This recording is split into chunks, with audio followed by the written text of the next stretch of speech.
السلام علیکم۔ Daily update کے ساتھ میں آپ کی خدمت میں حاضر ہوں۔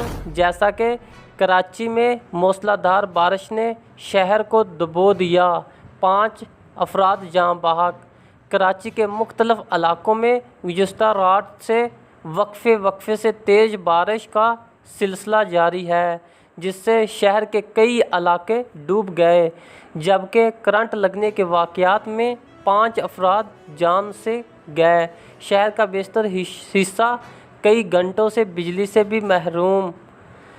ڈیفنس الفٹن، ملیر ایئرپورٹ، آئی چندریگر روڈ، صدر، اولڈ سٹی ایریا، گلستان جوہر، ایف بی ایریا، نارتھ ناظم آباد، کورنگی اور پی ای سی ایچ ایس میں بھی بارش کا پانی جمع ہو گیا۔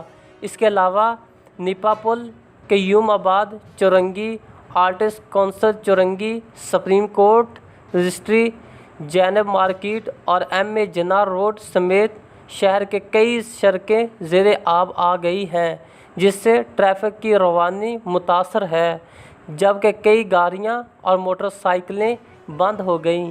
رات بھر کی بارش کے بعد توحید کمرشل، اتحاد کمرشل، خیابان شمشیر، مسلم کمرشل، سی ویو، بدر کمرشل اور صبا ایونیو سمیت ڈیفنس کے علاقے پانی میں ڈوب گئے، جبکہ خیابان بحریہ، 26 اسٹریٹ، خیابان مجاہد اور خیابان تنظیم بھی پانی ہو گیا۔ امراض قلب کے سب سے بڑے ہسپتال این آئی سی وی ڈی کے گیٹ کے سامنے بارش کا پانی جمع ہونے سے ایمبولینس کو گزرنے میں مشکلات ہیں۔